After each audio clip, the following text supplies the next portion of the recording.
Good evening, everybody, and welcome to the UC Davis Turk Science Speak seminar. This is part of our monthly lecture series. So just quick show of hands, is there anybody that's first time here to a science series? Great. We encourage you to keep coming out to them.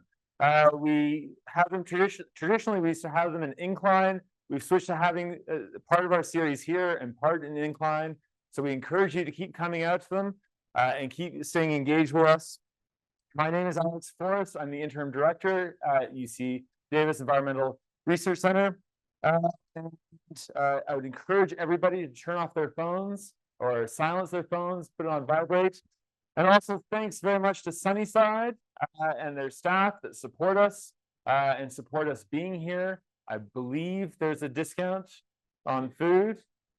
So there's a 20% discount for us here. So take advantage of that if you want. And also thanks to the AmeriCorps that are here and the education and outreach staff that do a great job coordinating all of this and making sure this happens every month. If you want to learn more about us, if you don't know about us and the research we conduct here around the world and the education program that we run for the community here and elsewhere, please go to tahoe.ucdavis.edu. It's our website. It's constantly growing and growing in size and growing in scope. We can also follow us on social media. Do we have a QR code for that? Okay, so we have an Instagram account. So you can follow us all, and we encourage you to do that. And it helps support our activities and our monthly lecture series. And I usually have Tim Koger here, who's our chair of our Tahoe Advisory Board, but he's not here tonight. So I'm going to do the plug just to mention that we are a public university. And so our state funding covers only a fraction of our costs. And so we do rely on private donations to help support our research and support what we do and our initiative. So if you see something here that you want to support, I know we have docents that contribute their time and they come down on our docents through our program in Incline. We also have people that actively engage both financially and with their time, and we really appreciate them continuing to do that. And so if you'd like to figure out a way to be more involved, there are brochures in the front, a giving brochure, so please take a look at that. In addition, we have some upcoming lectures and events. And so first off, tomorrow we have our Grow Your Own Festival that's happening over in Tahoe City at the old historic fish hatchery, which is also our field station just off of Lake Forest Drive. And so that will be happening between 3 and 4 to 7, okay? And so please come by and you can take advantage of that. And it's all native plants, vegetables.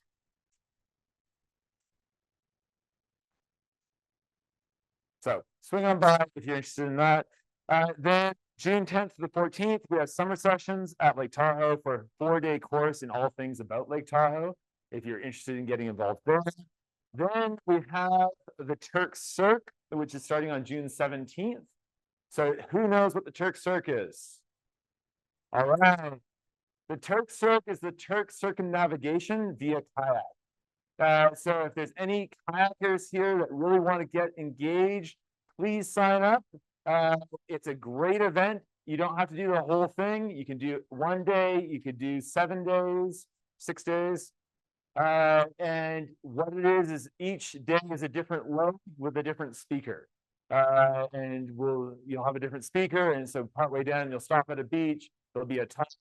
And then you'll be shuttled back to the beginning of that leg via bus to get your stuff. And so some engage and do it all. Some only do a couple days. It's a great event. And if you're curious at all to get involved, it's very slow paced. Not slow paced, but we have guides that join us and escort us through. So it really is a great event. My son and I have been doing it with this for the last 2-3 years. So really, it's a great way to get involved. And then on June 27th, we have Dr. Suzanne Pierre, a soil microbial ecologist, biogeochemist, and founder of the Critical Ecology Lab. to discuss global ecology change and social justice. So she'll be here at the end of June. And that wraps up everything. Now I'll have a chance to introduce Jennifer. So options for feeding healthy pets. And so getting engaged with that. And I know in Tahoe, we love our pets. So that's great. She's from UC Davis Vet Med and in the nutrition department and with a lot of initials. BVM, PhD, DAC, VLM. So veterinary medicine. She has her doctorate in that from UC Davis. Yes. Just checking. DACVIM, which is the one that I didn't recognize, was the diplomat of the American College of Veterinary Internal Medicine. So we're lucky to have her here. She's a professor in clinical nutrition and molecular biosciences in the Department of Vet Med. And so her research interests are mainly on dogs and cats and the clinical nutrition for dogs and cats and amino acid nutrition. And then as a fun fact, she has 4 dogs from 3 different breeds. So no cats. So with that, thank you very much. And we're looking forward to your presentation. I always forget that. Thanks. Thank you so much for that introduction. Is the mic working okay? All right. Thanks to our AV team. And thank you to Heather and her team for inviting me to come and talk to you guys today. I love to talk about food and I love to talk about animals. So I can translate some of what he was saying, like what does that actually mean and what do I do? So when you graduate from veterinary school and you pass your national board exams and the state board exams for the state that you want to practice in, you can practice on any species on the planet except for one, right? And veterinarians generally think that people are pretty icky and we don't want to work on people. So we work on other species instead. You can then decide to get a specialization in a specific discipline. So just like in human medicine, you can become a dermatologist or an oncologist or an internal medicine specialist or something like that.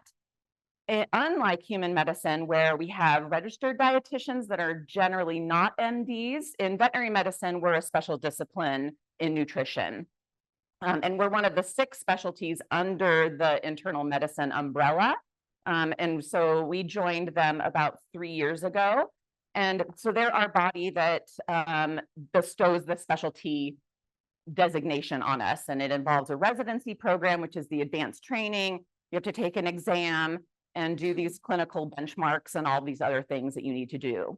And so part of my job at UC Davis is to train residents to get that level of specialization. And UC Davis has trained more residents in nutrition than any other program in the country. We were one of the first ones to be established back in the early 80s when my predecessors were starting this program. I do have a clinical faculty appointment. So at UC Davis, we're divided into clinical and research. And so I have a clinical appointment, which means I spend most of my time in the teaching hospital, working with my residents and seeing cases. So if you wanted to bring your dog or cat to me, we would meet with you directly and come up with some nutritional plan for your pet. Most of the time we're doing formulation of home cooked diets, but we also do some IV nutrition for some of our critically ill patients. We do feeding tubes, likewise for some of our more ill patients. And then commercial diet recommendations, weight loss plans, those kinds of things. So that's what I spend most of my time doing. And I also run a research lab, which is the amino acid laboratory. That's a self-supporting unit on campus where veterinarians send us blood samples and urine samples, and we analyze them for various things, usually amino acids. We do some work with bladder stones and those kinds of things lately as well, too. So that's what all of what that meant in the introduction means from a daily perspective of what I do. All right, so let's talk about what we're going to talk about. So I'm going to talk a little bit about pet food labels and what kind of information you can and cannot get from them. And that means we're also going to touch on some marketing and myths. And then we'll talk about ways that you can feed your pet. So commercial diets, we'll talk a little bit about homemade diets, pros and cons, but I'm not going to spend a lot of time talking about that just because of time constraints. For all of the topics that we're talking about today, I could talk to you about that specific topic for a week. So we would be here for an entire year. Okay, so as far as pet food labels, there's a lot of onus on the individual manufacturer to make sure that their labels are accurate and they conform with all of the legal rules related to what they can and cannot say and what they're supposed to say. And the label is considered a legal document. But there's also a lot of room for marketing, right? There's a lot of brand recognition and logos and all those kinds of things that have to be on there because we live in a capitalist society. So it's important to understand what the label can tell you and what it can't tell you about the food. As far as regulation goes, pet food is regulated to some extent at the national level under the FDA, the Center for Veterinary Medicine, or CVM specifically. And they do cover some of the labeling rules, but mostly the laws are there to ensure safety. They ensure that products are truthfully labeled and that they contain no harmful substances. So they have the ability to recommend or strongly recommend recalls, but they can also enforce recalls if there's a problem. And in fact, they do have a reporting portal for pet food complaints. So that was part of a law that Congress put through. So if you look for the FDA, how to report a pet food complaint, there's a reporting portal there. So they do fund laboratories to investigate potential problems and those kinds of things. Most of the pet food regulation, though, is done under sort of the guidelines of AAFCO. And AAFCO stands for the Association of American Feed Control Officials. That's a non-government organization. And they develop model feed laws and they publish them in this book that they call the official publication that comes out every year. So this is the 2024 version of this. And anybody can buy this book if you're interested in learning more about pet food regulation. It is not particularly user-friendly in terms of the language that's used in there, but nonetheless, it is accessible to anybody. And it's for all different species, not just for dogs and cats, but there is a specific section for pet food specifically. The states decide whether they're going to accept these model feed laws as their state feed control law. So some states have it in part, and some states have it in full. And that means that the state feed control officials are the ones that are in charge of monitoring and enforcing those state laws. So AAFCO doesn't do any enforcement or anything like that.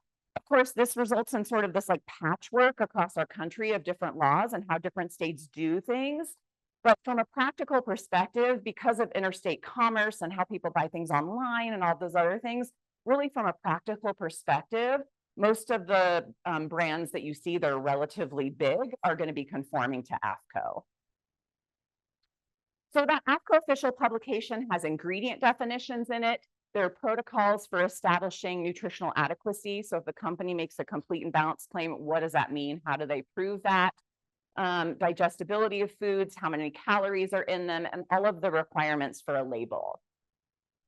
It's really up to the manufacturers, though, to make sure that they comply with all of the rules, either locally or at the state level or at the federal level, that their products are adequate, that they're labeled, that they're not going to be harmful, that they support what they're supposed to be supporting. And AAFCO doesn't monitor any of this, approve it, or certify or anything.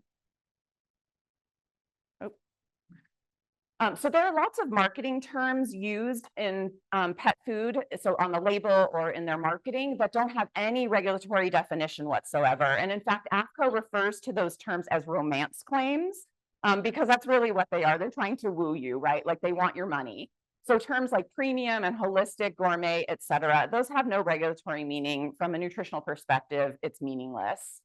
Interestingly, there are also no specific regulations for senior diets or active performance diets. So the nutritional profiles for those diets and how they might differ from another diet is totally up to the company. So there's no regulation for those specific terms either. There are some marketing terms that do have regulatory definitions.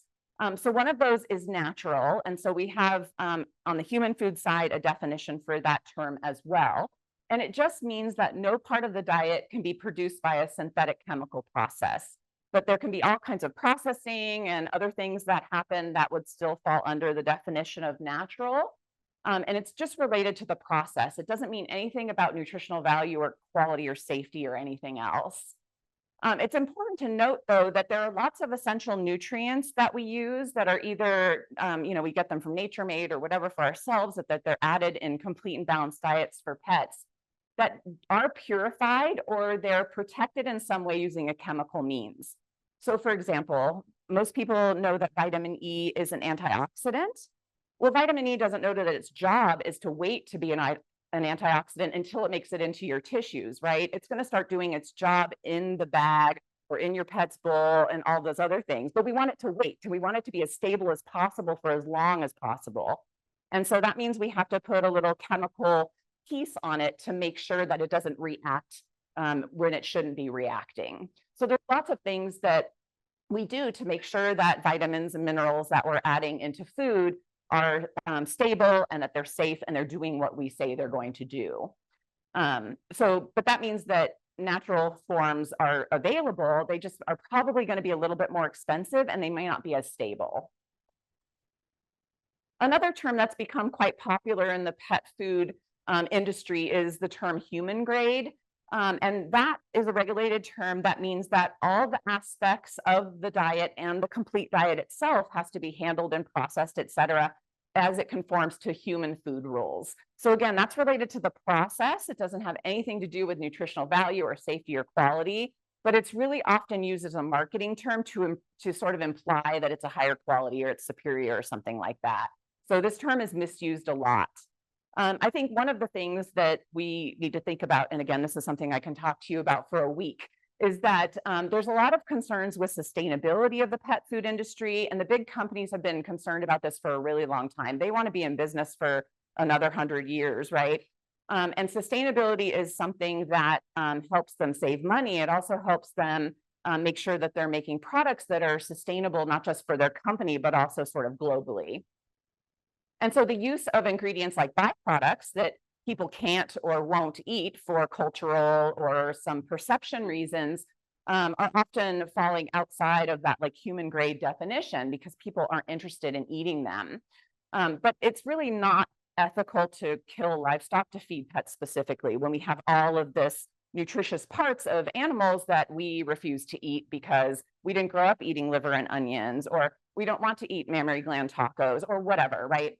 So arguably, in the arena of things that are edible, what we consider as a social group to be food versus not food is pretty arbitrary, right? And so different cultures, different generations, different, like social groups will consider those things to be a little bit different. And so sometimes there's a lot of demonization of certain pet food ingredients that's pretty inappropriate. And in my opinion, it sort of veers into being a little classist and elitist in a lot of pet food marketing specifically. All right, so as far as the required items that have to be on pet food labels, this does a list of the main things that have to be on pet food labels. And you guys have seen all of this on your pet food labels, right? They all have to have an ingredient list, a species designation. It has to tell you whether it's cat food or dog food or sometimes both.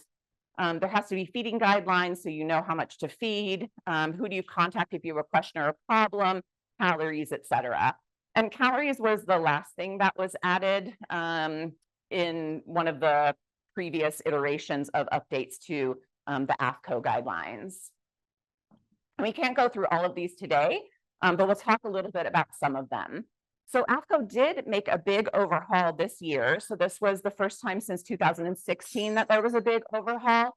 But anytime there's any kind of change in the AAFCO guidelines, it takes forever. It has to go through multiple committees. I can tell you, I can't remember how long this took, but to get calories on the label, we talked about that for 8 years before it finally was a requirement to be on the label. It was painful. So this is the new guidance that is in the official publication as of this year. AAFCO recommends an enforcement grace period. Now, they can only recommend that, right? And so some states might say, well, it's in the law, it's in the law. That's our state fee control law, and we're not, going to abide by this grace period. And other states might be a little more lenient. So it's going to be interesting to see how different companies handle these new updates and how different states handle these new updates. The grace period that was recommended was 6 years, which is a little ridiculous, but that's what it is. And so what they've changed is that This information is not always grouped this way. Sometimes if you're looking for one of these components, it'll be on the side or the bag or whatever. But there's a guaranteed analysis, the nutritional adequacy, and the calorie statement, and they can be in all different places. Now all of those components are grouped together under this pet nutrition facts box. So they're trying to make it a little closer to what we see on our human food so that it's easy for people to find things. And it's a little more understandable for the consumer that's actually buying that product. And so I do have some complaints. I have a lot of complaints about what AFCO does, but I do have some complaints about some of the changes. But overall, I think it's a step in the right direction because it's much easier to find information. You don't have to find it on the bag. And I'm at that age where I can't read things if they're in a tiny little font. So I'm taking pictures and then blowing it up. It's embarrassing. And so now at least I know where to find it. So this is going to have the calorie information, the nutrient guarantees, and then the adequacy statement all in one place. So that is definitely an improvement. One of the other things that has changed is exactly what nutrient guarantees have to be included on the label. So before, only 4 different nutrients had to be disclosed. So moisture, protein, fiber, and fat. And now we have to have moisture, protein, and fat, but now we have total carb, which is divided into fiber and then an optional starch and sugars. The other thing is that the crude fiber, which was on the old labels, and the dietary fiber, which is on the new label, those are 2 different measures of fiber. And I don't want to get too lost in the weeds about this, but crude fiber is a terrible measure of fiber. We did a study a long time ago where we compared total fiber, which is what's on our food labels, to crude fiber. And crude fiber was only capturing about 17% of the fiber that was there. So that's a huge problem, right? That means that if I want a diet that's higher in fiber for a pet that I think might benefit from that, I have no idea if I'm going up, down, or staying the same because crude fiber isn't telling me what's actually there. So that's something that I also think is an improvement, is the change in the dietary fiber. Companies are allowed to put other nutrient claims. So sometimes you'll see omega-3 fatty acids or calcium or something like that. And they can do that as long as it's true and can be substantiated. So a lot of the rules relate to a feed control official has to be able to take the product off the shelf and measure it and confirm the guarantee. So a company is not going to be allowed to say something that can't be proven. So the nutrients that are here, you can't tell where they're coming from and what the quality of those things are. So there is limited value to these nutrient claims. Okay, so ingredients is something that a lot of people are very interested in. And they do have specific legal definitions that are in that official publication. They have to be listed in decreasing order by weight, and that includes water. So some canned foods will have water as an ingredient that's often first because water is heavy, right? But it's not a recipe. You can't look at an ingredient list and say, oh, all the protein's coming from this ingredient or all the fat's coming from this ingredient. It's really not that easy to interpret what's going on. And I think in general, pet food is not something that's transparent to consumers or to veterinarians or anybody else. It's really a shame.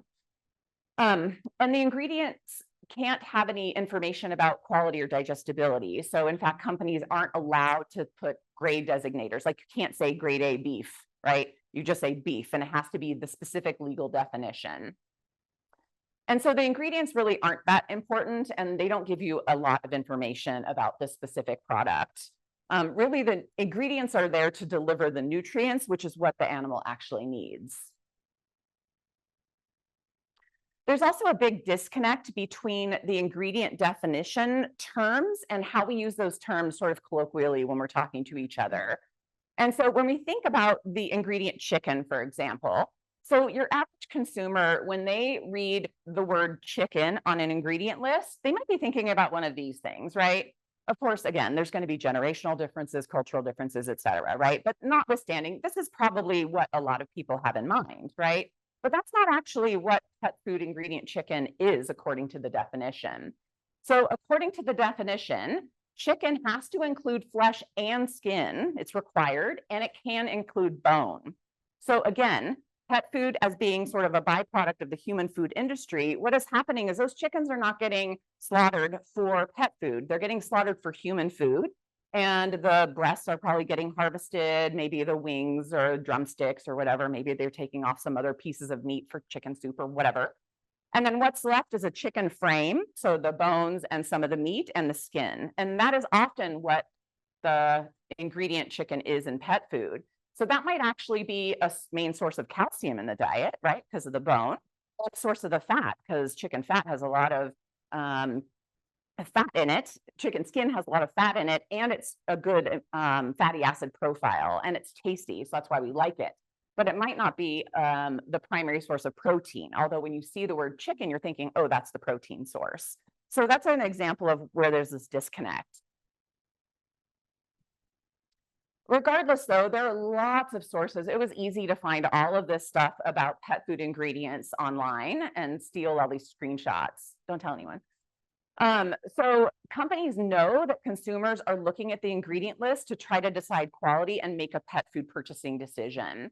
And so that means that the ingredient list is subject to marketing just like any other part of the label, right? And there's a lot of fear mongering and a lot of propaganda about pet food ingredients. But let me tell you what I mean by it's subject to marketing. So this is an ingredient list from a dry kibble diet, and you can see that they've actually chosen to write deboned chicken. So that should just be the flesh and the skin without the bone, right? So they can or cannot say that, right? If it just said chicken, it could have the bones or not. You can see that we have carnitine, and so carnitine is a substance that helps your body burn fat for energy.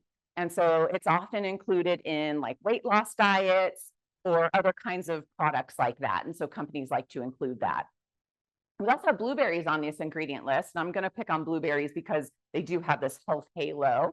Most nutritionists really hate the term superfood. So I'm just going to say that they have a health halo. And so because of the way the ingredient list has to be ordered, I know that there's going to be more carnitine by weight than there is blueberries, right?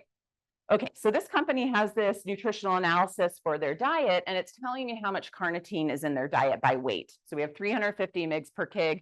There's fewer blueberries in there. And according to the USDA, one fresh blueberry weighs 1.36 grams, okay? So I did a little math, and it turns out that in this entire 6-pound bag of kibble, there's less than one blueberry, one. So why is that blueberry there? It's providing like 0.002% of the calories. It's not providing any kind of nutrition. It's there because people look at it and go, oh, blueberries are good. They're a superfood. They have this health halo, right? But this company also sort of specifically calls out blueberries with an implied health benefit in their marketing. So that's what I mean by this being a marketing thing. Okay.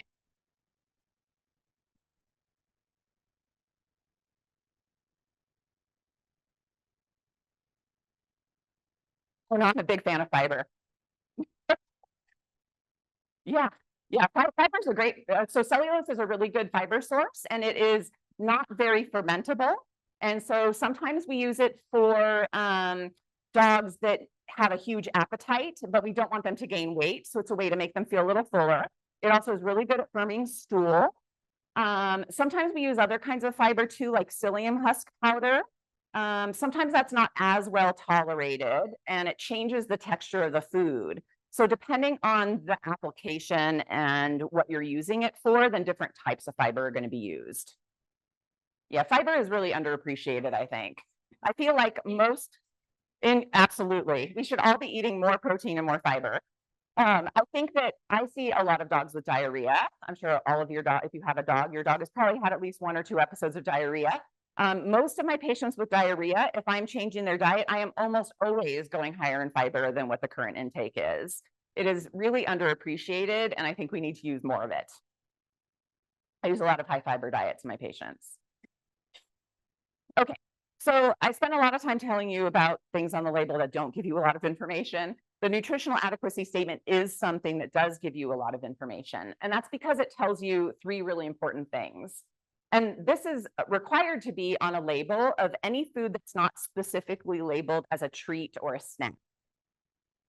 So the 3 things that I will tell you is, does the diet have a complete and balanced claim? So is it intended to be or okay to be the sole source of nutrition, right? It provides all the 40-ish essential nutrients that your dog or cat needs. And if it If so, then what is the species and the life stage that's supported? So is it okay for my growing kitten, or is it okay for my adult dog? And then it has to tell you how the complete and balanced claim was substantiated. So companies have a specific ways that they substantiate a complete and balanced claim. So one of the ways is to use feeding tests. So that means that they're using actual dogs and cats that are in that life stage of interest. They're feeding them that diet specifically. They're getting veterinary exams and blood work, and other kinds of parameters are being measured. And there has to be a concurrent control group or some kind of averages that they're comparing that to. And then they have to meet all these standards, and then they can say that the diet is complete and balanced. The other method is the formulation method, and that just means that they calculated the final nutritional profile of the diet. They don't have to feed those diets to animals, and they don't have to test anything in a laboratory. This can be done exclusively on paper if a company chooses to do that. So there are some pet food companies that are just in office buildings. They don't have research labs, they don't have animals on staff or any of that. So ideally, a company is formulating at least to AAFCO profiles or better, and then doing some kind of in vivo testing. So whether they're doing AAFCO feeding tests or some kind of digestibility or something like that, that is, in my opinion, the bare minimum. Okay, I did want to put a note in here about growth, because I think there is some extra information that we can get from the nutritional adequacy statement. We do have a huge problem with overweight and obese dogs and cats in our country. It's a huge problem, and prevention is way easier than reversing it. And so trying to keep them lean, especially after a neutering procedure, which is a risk factor for unwanted weight gain, is really important. But when they're still growing, if you happen to have an animal that maybe was spayed or neutered during their growth period, you don't want to change them to an adult diet or anything like that. I would control the amount that they're feeding.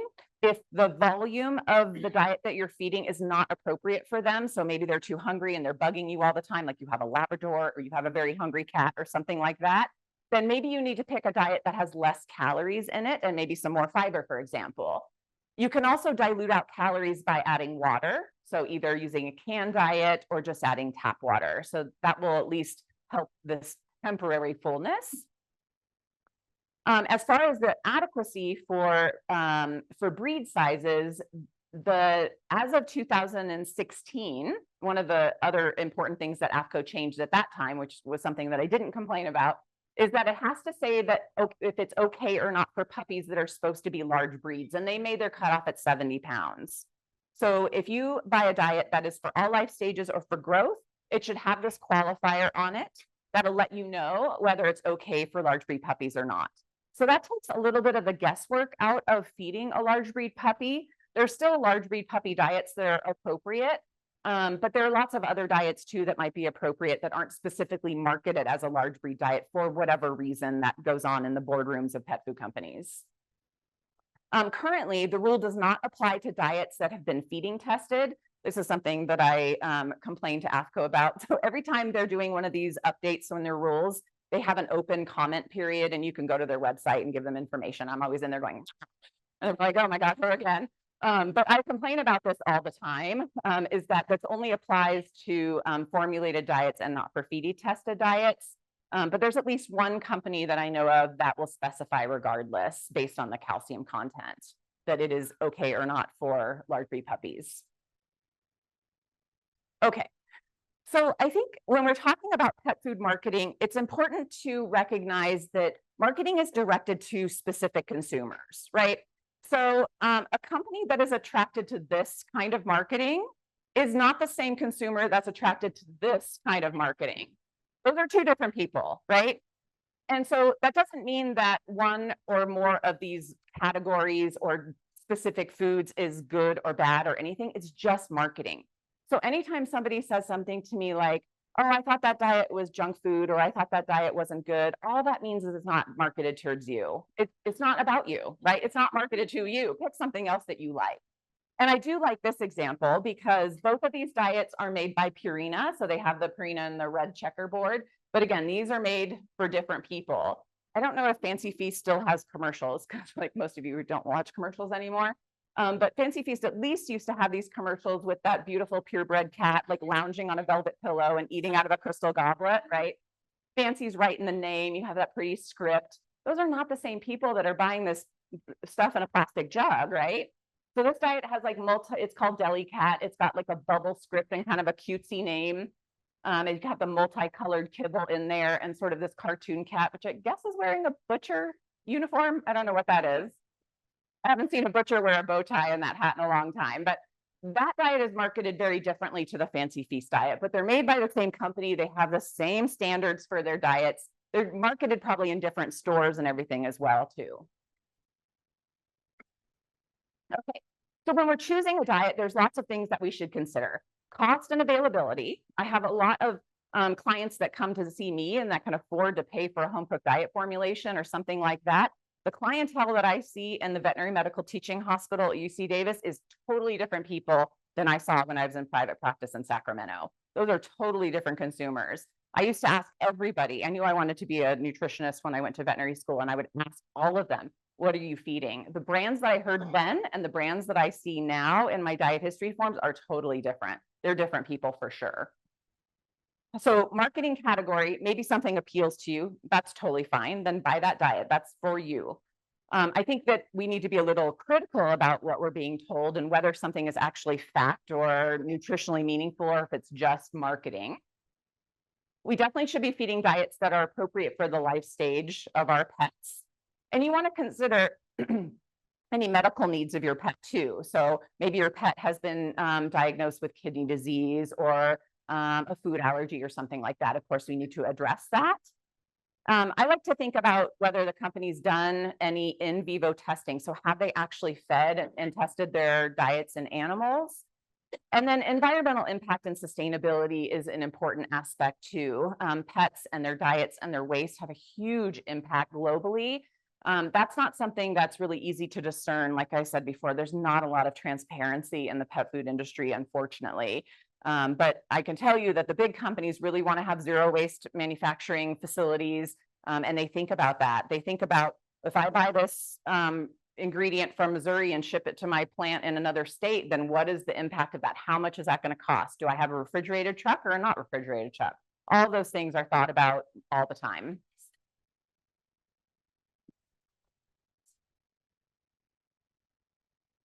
So they can have the nutritional adequacy statement that says animal feeding tests. The calorie disclaimer also has to tell you how that was determined. So if it says calculated, that means it was just done on paper. If it says fed, that means they actually did a digestibility test.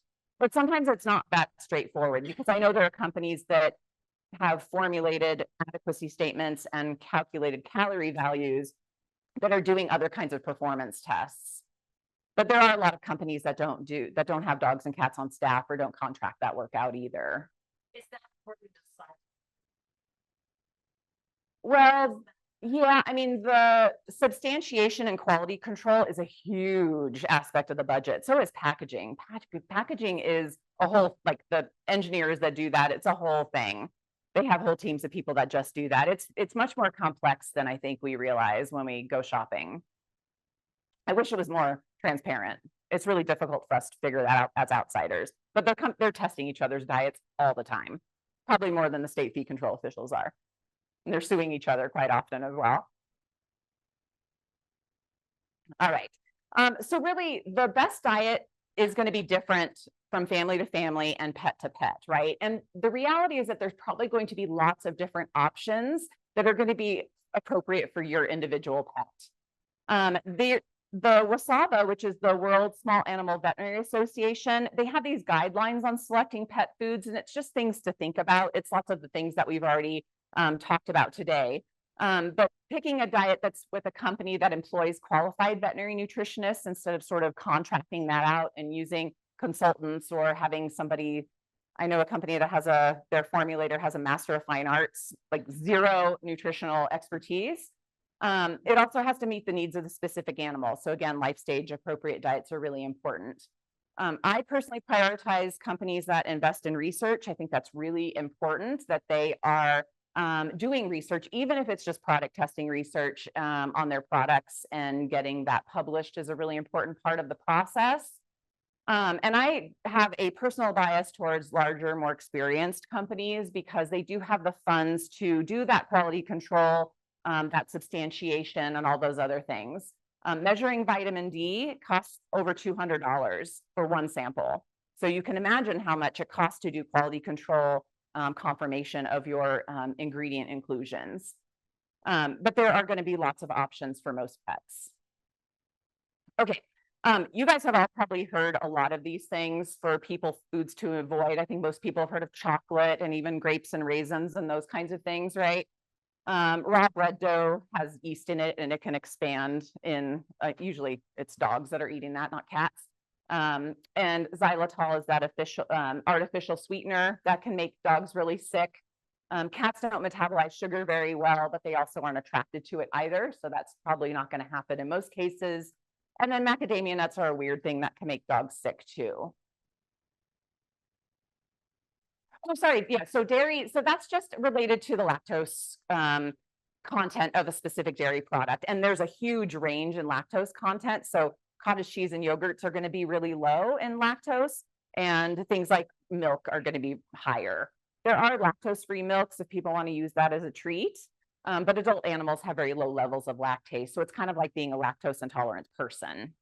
So it's not toxic. It's just going to result in some unpleasant flatulence and soft stool. For some dogs, yeah. Yeah. Yeah. And macadamia nuts, we don't know what the toxin is in macadamia nuts, but it will cause vomiting and diarrhea and some weakness. So, they're also pretty high in fat. So that might explain some of the vomiting and diarrhea, but we don't know what's causing the weakness.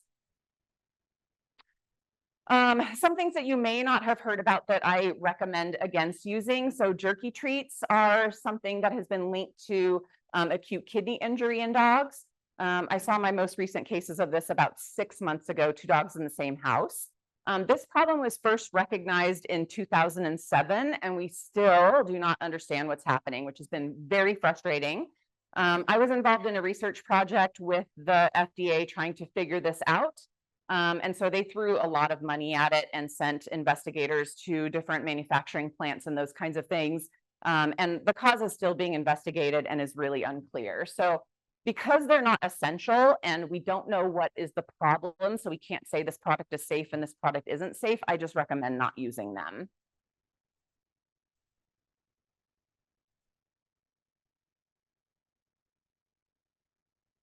Yeah, there are a lot of so when we were doing the product with the study with the FDA, sometimes I would send that, like, people wanted to enroll their dog, and they couldn't have been on jerky treats for the baseline values that we were looking at. So people were sending me pictures of labels, and I was like, I don't know if this is jerky treat or not. So I would send it to our collaborators and say, do you consider this to be jerky? And sometimes they would say yes, and sometimes they would say no. So it's basically like soft jerky treats that are, even if they don't say jerky, so soft meat treats. All of them. Yeah.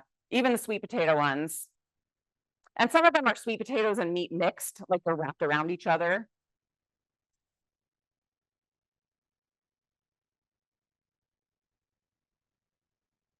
Oh, there's millions of other treats. I mean, commercial treats are fine. There's lots of biscuit type treats and those kinds of things, but commercial treats are really expensive. I'm a big fan of just fruits and vegetables. If your dog likes those, not all dogs like those.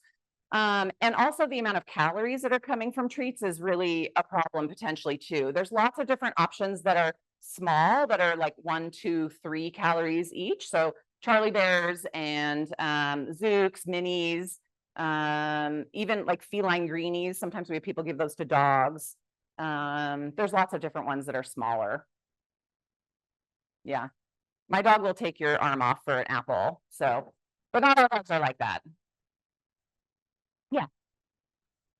Question, in terms of the raw stuff, now, I have heard the argument, somebody said, well, dogs eat their own food. So, obviously. Yep, they're not very discerning. Bacterial bloom, variety of things, E. coli, so forth, from doing that, a lot of times, doesn't really make a difference with them. how would you address that relative to say, like a raw food? Because I mean, that's a big concern is getting, this big load of bacteria like salmonella or something from the chicken. So, I guess, what is the difference? Sorry, I'll repeat it for the recording. So the question is about raw diets having the concern with bacterial contamination, but dogs eat all kinds of disgusting things like dead carcasses and their own poop or their friend's poop. So what is the difference? I mean, I don't think any of those things are safe. We have had dogs be sick from lots of different reasons. I think that we have so many things that we can't control that if we have things that are known risks, then we should try to control them. And I think a lot of people sort of go to the argument, well, that's how they evolved and maybe they're better at resisting it. Well, I mean, there have been instances of tigers and zoos dying from salmonella too, because that's the kind of, they feed them those meats too. So, and we have a whole disease named after salmonella in cats. It's called songbird fever. Like even animals that have evolved to eat even fresh carcasses can get sick and die from bacterial contamination. So the concern with the use of like grocery store meat, so human grade meat to feed pets and commercial products is that those bacteria are increasingly multi-drug resistant bacteria. And I'll talk about that in just a second. So that's definitely a concern. So the raw animal products is another thing that I personally don't recommend because of the concern with the bacterial contamination. So not only are they increasingly multi-drug resistant, they're also zoonotic, which means that we can get it from them. And they're pathogenic, which means that they can and do make pets and us sick. Is there a question? Two questions. One is why is that there's such a big movement in it? You see some of raw food like in pet stores and like even my breeders that to start a puppy has to eat raw. It's very expensive. It is very expensive. There's a lot of very strong marketing for it.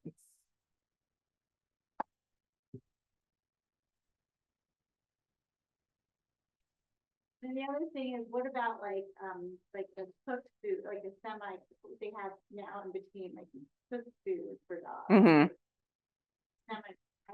Yeah, I mean, so there's lots of claimed benefits for raw diets. So a lot of people will promote that they're natural and healthy. And there's a lot of the marketing implies that dogs evolved as hunters. That's not how dogs evolved. Dogs evolved as scavengers, but it's difficult to market a diet of human excrement and garbage, right? It's not as romantic. And some people also like the idea that they can see what's in the diet and it looks like it's less processed. Maybe they like the idea that it doesn't have preservatives or whatever they like about it, right? There's lots of health benefits claimed as well. Some raw diets will include the recommendation to give raw bones because it cleans their teeth. They do have clean teeth, it seems like, but that doesn't necessarily correlate that they have better oral health because the disease, when you have oral health problems, is not on the crown of the tooth, it's underneath the gums, and raw diets do not prevent that. So it's a cosmetic impact only, probably. And that's based on studies of like animals eating natural diets. So feral cat skulls and African wild dogs that eat antelope, right? People also focus on the small feces thing. I can't tell you how many of my clients will send me pictures of poop. But that is again cosmetic. In some cases, it might be a practical advantage. So maybe you have a dog that has mobility issues, or maybe you live in an apartment. Like, okay, I get it. Like less poop is great, but that doesn't necessarily mean it's great for everybody. This is a client that I had that was feeding a raw diet that had a specific claim that it was a tooth cleaner. I was sort of mad that my resident didn't wear gloves for that because those teeth are vile. Those teeth are not clean at all. I just think that canine's just going to fall out if we touch it. So a lot of this marketing has been very effective, but it's just not true. Yeah. So if your main concern is bacteria, it is. Raw food, how would you address, or what would you say to the companies that are using processes like HPP? Yeah. To destroy bacteria effectively? Yeah, so that's a good question. So some pet food companies are using some technology and mechanisms to help reduce the bacterial load, or ideally eliminate the bacterial load. So some of them are using these organisms called phages that eat pathogenic bacteria like Salmonella. Some of them are using a process called HPP, which is high pressure pasteurization. That's the same process that's applied to, like, if you've ever bought that like pulled pork from Costco that's in the sort of like that shrink wrap thing and you can pull it open. That's the same process that goes through. Or if you buy sliced cheese in a plastic package, it's gone through that same process.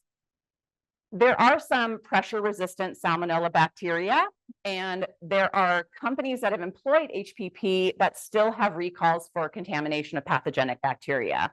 So does that mean that pet food is not a good medium for that processing technique? Does that mean that the processing technique is not applied appropriately? Is it contaminated after the process? We don't really know, but it does show some promise, but it can't be considered a kill step like cooking at this point. So hopefully those technologies will get better, but at this point, they're not perfect. So some of the concerns with raw pet foods that we have sort of talked about globally, these have been documented in the scientific literature. So a lot of them are unbalanced, and that goes for the home prepared ones, as well as there are some companies that sell raw diets that are meant to be fed in rotation or whatever. So they're not meant to be a balanced diet, or sometimes they don't have any claim for being balanced at all. I have a huge collection of illegal pet food labels, which is a weird hobby, but I'm a nutritionist. So, and again, the bacteria are increasingly concerning in terms of the antibiotic resistance that we're seeing. We do see contamination with these bacteria with grocery store meat as well as with commercial raw diets. In fact, the most recent recall that just happened within the last few weeks, that was a dog that got sick in our hospital from Salmonella, and they traced it to the diet, and the diet was recalled for 2 different bacteria, for Listeria and Salmonella. So that is an ongoing problem. We also know that raw fed diets, those pets will shed the bacteria in their stool even if they are healthy and not sick. There was a study that was done by our colleagues in Canada where they intentionally fed one Salmonella contaminated diet to some dogs, and none of the dogs developed diarrhea or any other problems, but a couple of them shed bacteria for up to 2 weeks after just one meal.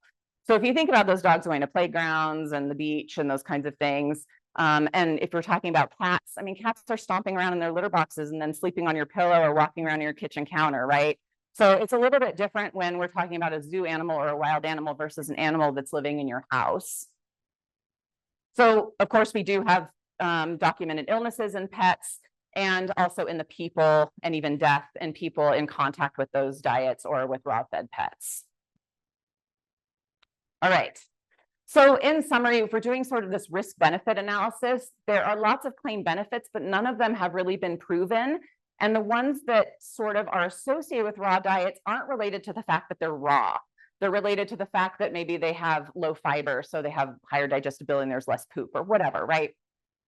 However, there's lots of documented concerns. And so on balance, I would always aim for having some kind of kill step. So cooking the raw animal source products that are present. And so doing a home cooked diet, if that's what is appropriate for the person, or doing some other kind of commercial product that has a safety in there and the raw animal products are not there. Okay, so as far as home cooked diets go, I have lots of clients that want to make food for their pets for lots of different reasons. So maybe they think it's safer or helpful. I have a lot of people that believe that it's cheaper, and that's not true at all. It depends on what they're comparing it to, but in general, home cooking is going to be more expensive. And that's not just financially, of course, it's effort and time and space too. Sometimes it corresponds to the owner's philosophy. So maybe they want a vegetarian, organic, or whatever. I have a client who's a rancher and he wanted to use his own cattle for his dog's food, so we helped him do that. And then I have families that need to make a home cooked diet for their pet because there isn't a commercial diet available that balances all the complex medical problems that their pet has. So unless we want to make a compromise in one of those strategies, then they're really forced to do that. We also have pets that won't consume either any commercial diet or the diet that's appropriate for their disease. And sometimes that's a learned behavior, right? Like everybody sort of has that stereotype of the little bratty poodle. But there is also like legitimate food aversions when animals don't feel well when they eat specific diets, and then they'll never touch that food again. If you think about the last time that you had food poisoning, you probably don't know exactly what food it was, but you're never going back to that restaurant, right? It's that same thing. And so, so I already talked about it being time consuming, expensive, space intensive, and effort intensive. The bigger the dog, the worse this is going to be, right? So if you could imagine, this is my patient Greco, and he has cancer. And so his mom wanted to cook for him because she wanted to partake in some of the, some of the care of him in the time that he had left, which is totally fine. But if you can imagine the volume of food this dog needs every day, like you would have to buy a special bowl just to mix up that amount of food for him because he eats about 1,800 calories a day. And so for most healthy pets and for most pets with disease, a commercial option is going to be preferred. Sometimes I do have people that have pets, and I really worry about the caretaking burden on the owners. A lot of you may have had a pet that maybe needed tube feeding or other kinds of care. And I think that we overlook that a lot in veterinary medicine, and we don't think about the impact on the family. And I would rather have people spending time with their dog versus chopping carrots in their kitchen. That's going to be a personal choice, but it's something that I like to bring up to them because a lot of times it sort of happens slowly over time, and they don't realize how much time they're spending taking care of their pet. There's some things that aren't necessary, though. I had a client that was pre-chewing all of his dog's food, and he really wanted me to endorse this practice, and I said, I don't enforce that practice, whether you're baby birding him or not. It's not necessary, and we're not going to do that anymore. We're going to get a food processor instead. Okay. So one of the concerns with homemade diets is the use of sort of these general or generic recipes that can be they're widely available in books and online. Often there's a lot of different problems with them. Inadequate calorie information. So how much does this batch make, and how do I feed that to my pet that has a different calorie requirement? The vagueness in ingredients and supplements and instructions is a huge problem because that means that you can give that same recipe to 10 different people and get 10 different diets. So sometimes it doesn't tell you the cut of meals, say chicken. Okay, well, is that chicken breast or chicken thigh? Do I leave the skin on or take it off? Am I giving meat in volume measurements, which is not very accurate? The supplements also will, essentially, they're just dumping the onus onto the owner, or my favorite, onto the veterinarian, to just get a multivitamin that's going to balance the diet. And if you have been to Rite Aid or CVS or Walmart or whatever recently, there's thousands of options, and picking the right one isn't that easy. The cooking methods are also often too vague. It doesn't specify whether you're supposed to keep any drippings or not, and that's going to change the profile of the diet too. These are a few different studies that I have been involved in, or my previous residents have been involved in, and all of them just really underscore that whatever category of generic recipe we're looking at, there's lots of problems with nutritional adequacy and potentially outdated disease management as well. Other studies from our colleagues in Brazil and at Tufts University have found the same thing. This study was done by my colleague, Dr. Davies, who's in the UK. They call their veterinary technicians vet nurses there. He gave the same recipe to 6 veterinary nurses. So these are individuals that have more advanced training about nutrition and medicine, and told them to make this recipe, and then they sent them to a laboratory. And none of the 6 diets matched each other, and none of them matched the recipe profile either. So that really just underscores how variable these can be when they're not exact enough. Okay, so are there any other options rather than paying me a few $100s to make a recipe for you? So there is a couple of online recipe sources. This is the one that I recommend. It's Balance It. IT is like IT for, the clever information technology. So you can build free recipes that are semi-individualized for a pet. And if you're thinking that you might want to cook for your pet, then this is a way to sort of like get your toes wet in a low stakes way. You do have to buy their supplement to make it balanced, but that's a convenient way to do it, and it'll kind of give you an idea of what's involved. You can decide whether you really want to do that or not. All right. Okay, so what are you supposed to do then? That's a lot of information, and a lot of what I said is this information is really hard for you to find and interpret, right? I think as long as we recognize that if a diet is inappropriate, that it can harm a healthy pet and it can harm ill pets. I have definitely had to euthanize puppies before for being on unbalanced diets, and they have broken bones and so forth. So that happens. And I would be happy if I never saw one of those cases again. They're awful. And if you're using diet to manage disease, that is something that should be recommended by a veterinarian because that's practicing veterinary medicine. As far as commercial options go, there's lots of different options that are going to be effective and both cost effective and from a nutritional adequacy standpoint. If you're really interested in a homemade diet recipe for whatever reason, then consulting with a veterinary nutritionist is recommended because there's so many factors that go into that. Okay, so I did put some resources here in case you want to read more about nutrition or veterinary medicine in general. So the All Trades DVM blog, that's written by a veterinarian and covers a wide variety of different topics. Some of those are related to nutrition and some of them aren't. Likewise, SkepVet is written by a veterinarian who's a colleague of ours, and he writes this blog again on a wide range of different topics. His posts are a little bit denser and maybe not so user-friendly. He's pretty wordy, but he's pretty eloquent.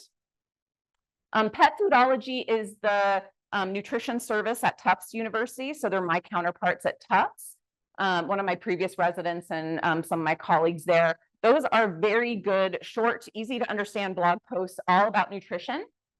The Worms and Germs blog is run by the University of Guelph, and it's specifically veterinary microbiology. So if you're interested in food safety, whether that has to do with raw food or whatever, or any kind of other zoonotic diseases, he talks a lot about petting zoos and raccoons and other potential hazards related to people and our proximity with animals. It's pretty interesting. And if you're really interested in nutrition, then that's great. I've done my job here today. Or maybe you came already primed for that. There is a really good online pet food course called Pet Nutrition Education. That's taught, it's an online, on-demand Zoom lectures. It's done by Dr. Rollins. She's the nutritionist at University of Tennessee. That course is like $50, and that's a really good resource. I think that she did a really good job with that course, and I liked how she did it because the different topics are pretty short. And you can do it at your own pace. All right, does anybody have any questions? I'm going to back this up so you can see that if you want to. Hi.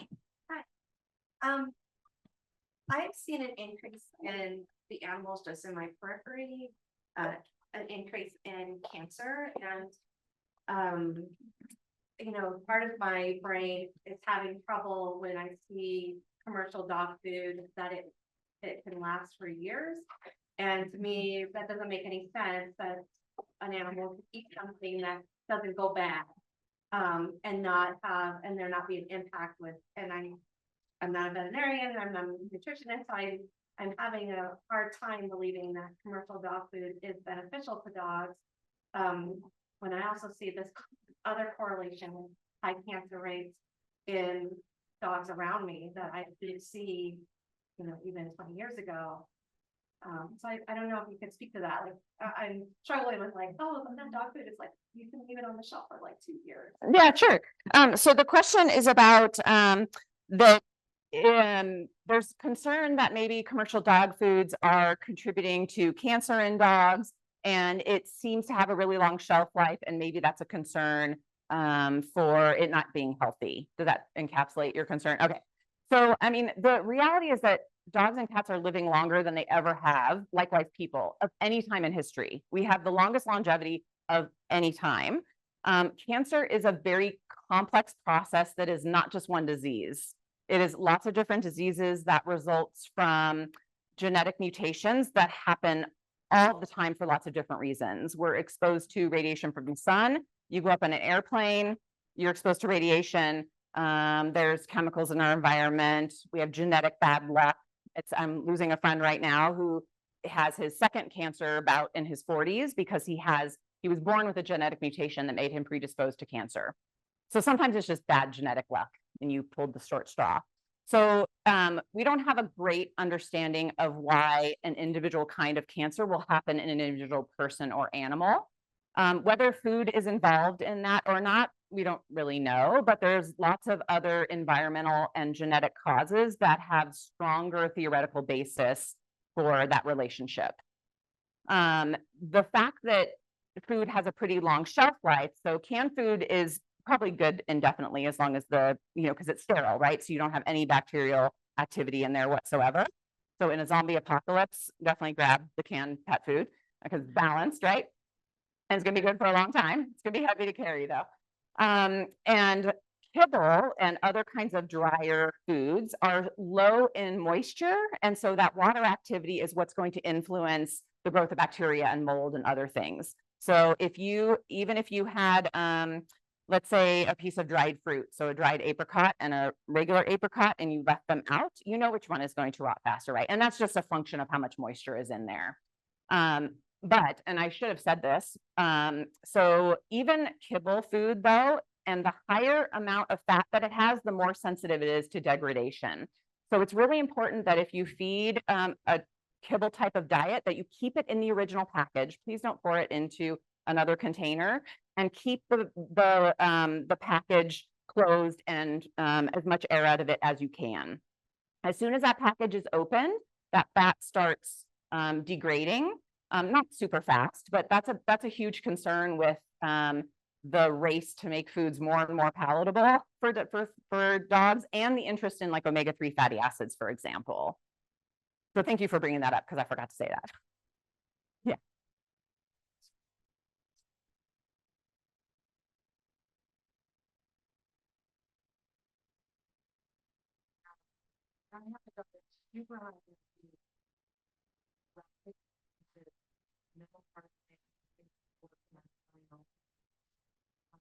Taken a feeding him once. Mhm. Works okay, but he is also on Yeah. I'm not totally satisfied, but is there anything that you can say about the timing of feeding, Yeah, sure. So the question is about timing of feeding and what's better, especially for like working dogs that are have high calorie requirements, and that maybe the timing of feeding them isn't going to be ideal. There's actually a lot of research in working dogs, but there's a huge variation in the kind of work that they're doing, right? So the extremes would be like a sprinting greyhound, which is doing all of its work in like 15 seconds, and a sled dog, which is running the equivalent of multiple marathons at once. And then in between would be like hunting dogs or those kinds of other activities that they're doing. We do know that dogs that have a high energy requirement for something like an endurance or a semi-endurance kind of activity do better on higher fat diets and a moderate protein diet. And the high fat also helps them get all the calories that they need, right? And so a tiny snack before they work, it might be okay. And then if there's breaks, then giving them little snacks during that period of time to help rebuild the glycogen in their muscles is sometimes what people recommend. So a high carb snack in between, but the one meal a day is being the one meal, and that's where they're getting all of the fat and all those other things. That's usually what people do recommend. I know lots of people that only feed once a day. As long as the volume's okay and everybody's happy with that plan, then I don't have any problems with that. And I should say I was advocating a lot of fiber earlier, but a dog that does a lot of running, like sled dogs and gun dogs and those kinds of dogs, that would not be a dog that you would want to give a lot of fiber to, because not only are you diluting out calories, you're also making a big, heavy fiber-filled colon that's bouncing around in the pelvis, and you can get bloody diarrhea, just like happens to human runners. I don't know if anybody's a runner in here, but that's a problem with people too. It's called colonic slap. So when you watch this summer, think about that.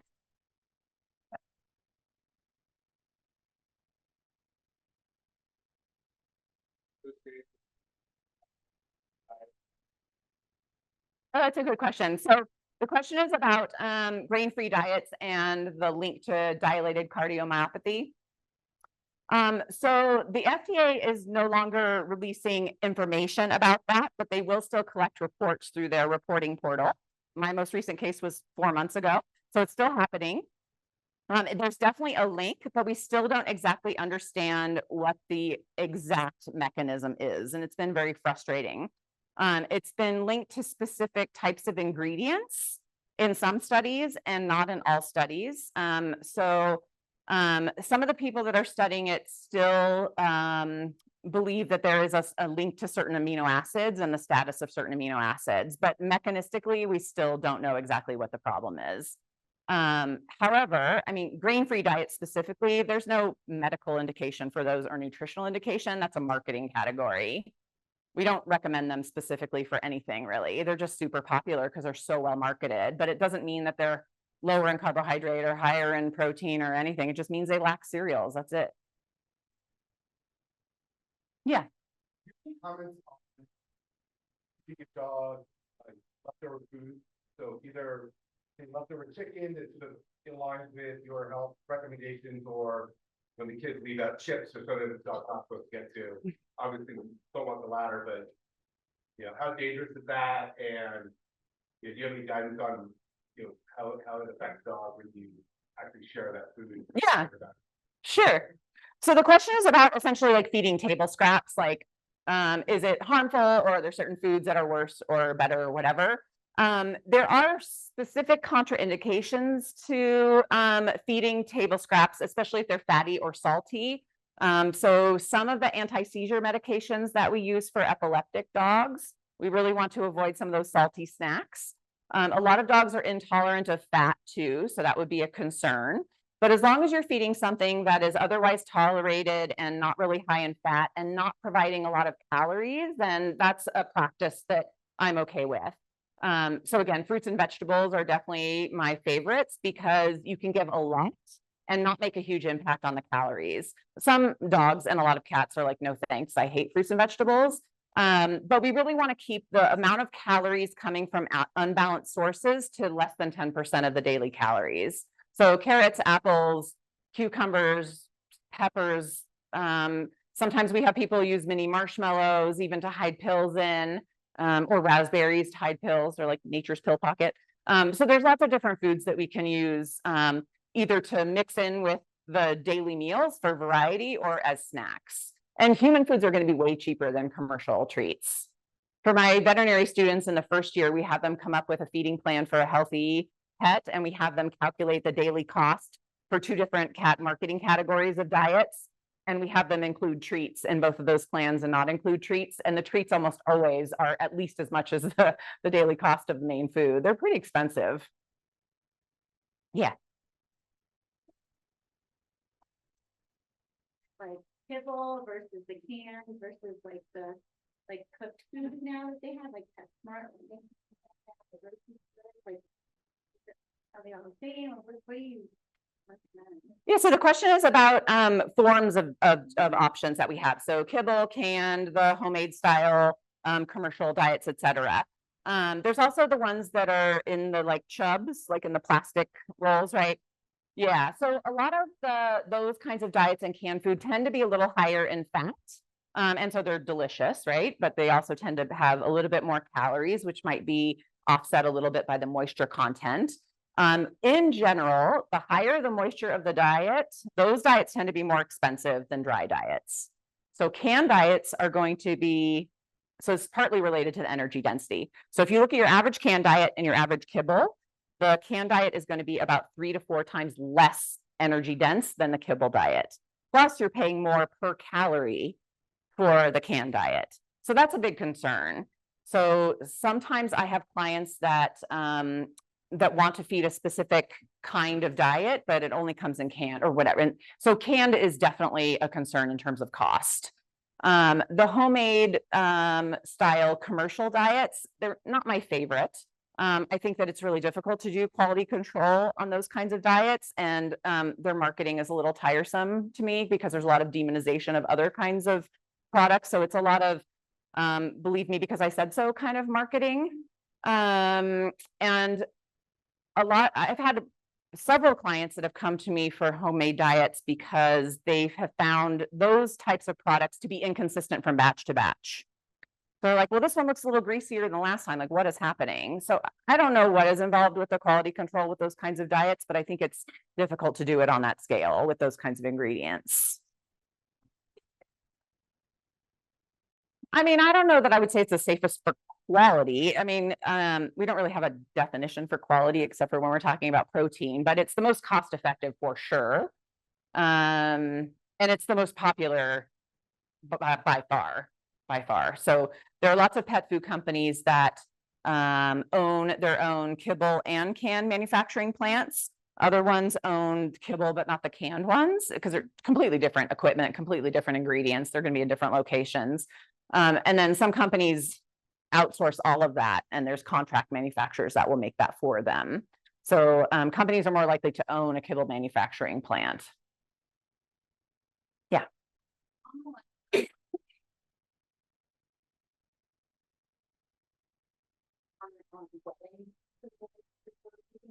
You mean whether it's necessary or? Yeah. So the question is about adding water or wetting kibble before you feed. So most animals will drink after they eat. Whether you add water to the kibble or not might influence speed of consumption. So sometimes we actively recommend that during weight loss plans or when we have a really fast eater. I've had a couple of cases where we've had to feed them in muffin tins with a little bit of kibble and some water in each of those.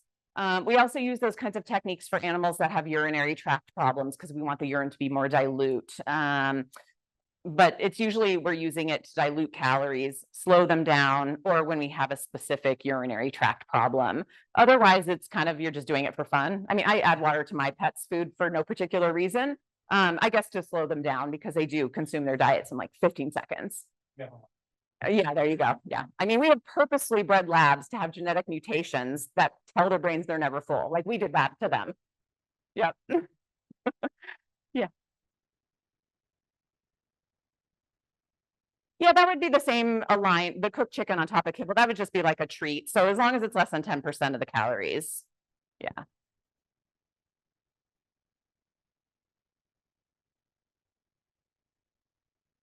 Yeah. Is it okay to feed them? Yeah, the question is about churu treats. They're like purees that kind of look like baby food, and they're in like Go-Gurt style containers. There's a few different companies that make those. Churu was one of the first ones, and that's the biggest pet food company in Japan. They're huge, and they make other kinds of treats too. They make those for dogs, that size, and then big ones. And then they also make those kinds of treats that are kind of soft on the outside and have goo on the inside. They're called churu rolls. So they make all different kinds of treats, and they're trying to gain more of a foothold in the United States. They don't make, at least in the United States, balanced diets. So they're strictly treats. But I have a couple of clients that use those to administer medications and fiber supplements and those kinds of things to their cats, and they work really well. Yeah, I think that's a really good trick. I have people sometimes use baby food purees too, especially the fruit and vegetable ones. When we don't want a pet to have more protein and fat, just like I would use canned pumpkin or honey or something like that. Yeah.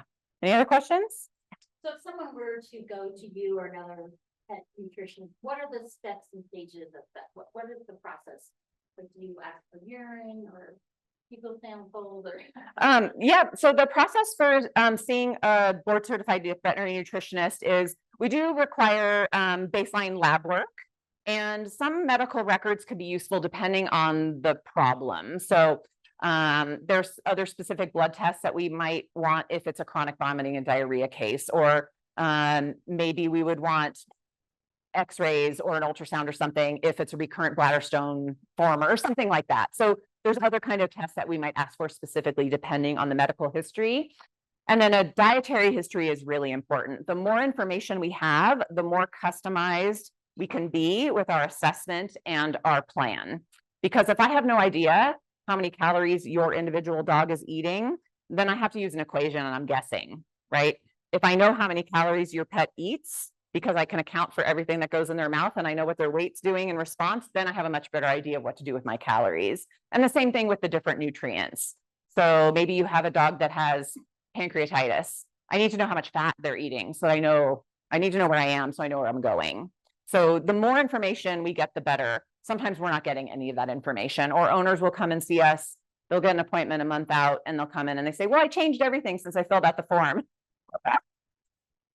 Congratulations again. So sometimes that happens, or sometimes people are feeding such a huge variety of things, sometimes because the pet is so picky that the owner is desperately or giving something different every day and we have no idea what's going on. So we're just doing our best, but knowing what they like and don't like, or what they tolerate and don't tolerate, is still really important info. And we ask other things too, like weight changes and have they vomited and that kind of thing. Yeah. Did you have another question? I did, certain cells. Is there any feeding recommendation or nutritional information? Helping a dog's coat after spaying or. Oh, that's a good question. So the question is about nutritional supplements to help coat changes after spaying and neutering. A lot of that has to do with changes in the shedding cycle.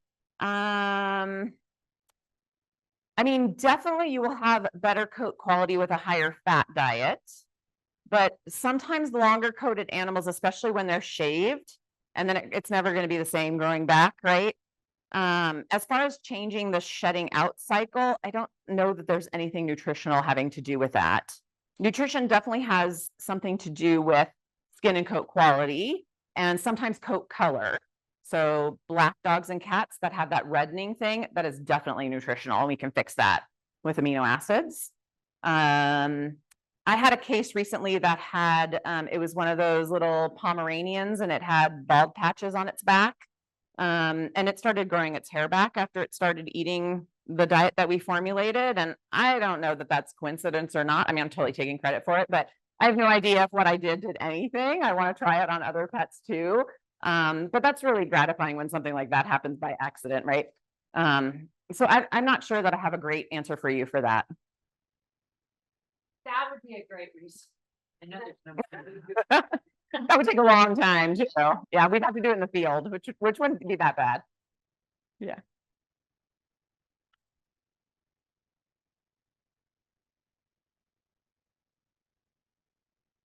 Yeah, I really like automatic feeders. Just putting in the amount that you're going to use for a couple of days is fine. We use those a lot for like weight loss plans and really hungry cats, because it redirects the cat's anger from you onto the machine. Yeah.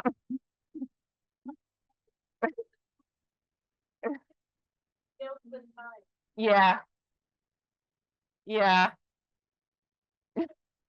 Yeah, they're smarter than us sometimes, I think. All right. Well, thanks everybody for your attention.